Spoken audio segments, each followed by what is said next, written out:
Vous êtes sociologue, spécialiste des mouvements sociaux, chercheur associé à l'université Paris-Cité. On le sait, cette réforme des retraites a suscité pas mal de colère. Est-ce qu'on peut dire aujourd'hui, quelques mois après, que cette colère est retombée, ou vous pensez que ça va laisser des traces durables ? Alors, ça laissera à l'évidence des traces durables. Maintenant, les choses sont actées, donc on voit bien qu'il y a une forme de fatalisme, la réforme est en place. D'ailleurs, l'intersyndicale, dans son dernier communiqué, n'y accorde pas une place centrale, hein, ni dans le titre, ni dans les mots d'ordre de la grève qu'elle annonce mi-octobre. Mais la colère, le mécontentement sont forts, et je trouve que le reportage que vous venez de diffuser est intéressant parce qu'il illustre un des aspects les plus durs de la réforme, c'est de ne pas avoir fait de clause du grand-père, contrairement à ce qui est mis en place pour les régimes spéciaux. C'est-à-dire qu'on voit des gens qui, alors qu'ils approchaient de la retraite, ont été obligés de retarder leur retard en retraite, leur passage à la retraite à cause de cette réforme.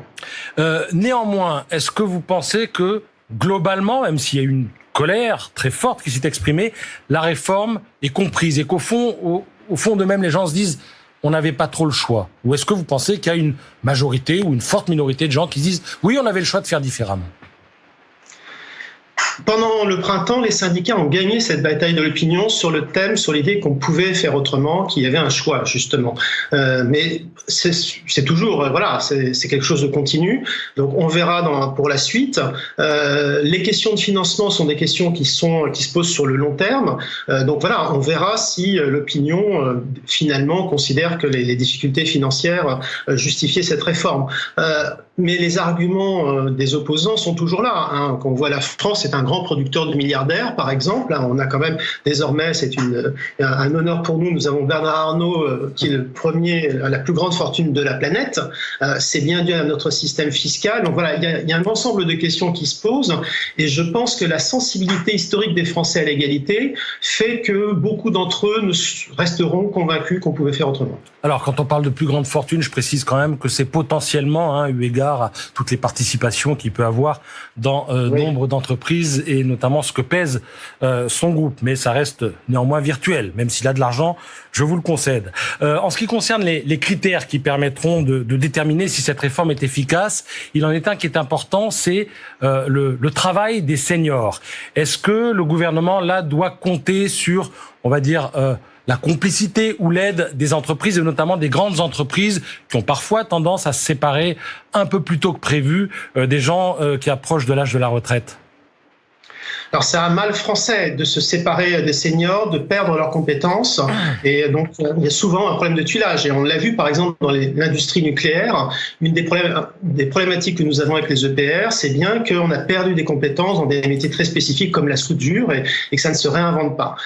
Donc garder les seniors dans les entreprises, ça signifie, et on l'a très bien vu avec le reportage, adapter les postes de travail, tenir compte de leur réalité. Et on ne peut pas demander la même chose à quelqu'un de 30 ans à quelqu'un de 60.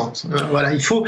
Et ça, les entreprises ont du mal à le faire. Donc, pour le moment, je serais pessimiste, c'est-à-dire que la tendance ces dernières années, c'était bien justement à des départs massifs des seniors, soit en pré-retraite, et puis quand les pré-retraites se sont taries, quand les modalités se sont durcies, on les a remplacés par non plus des licenciements, soit des licenciements pour faute, ça a augmenté, mais beaucoup d'accords à l'amiable, beaucoup de départs à l'amiable. Donc, pour l'instant, sur l'attitude des entreprises, je suis assez pessimiste, mais rien ne dit que ça ne va pas changer. Simple intuition de votre part, très rapidement, lors de la réunion de Saint-Denis, la gauche et plus généralement la NUPS a demandé un référendum sur cette réforme de la retraite. Ils vont l'obtenir ou pas d'après vous? Oui, non?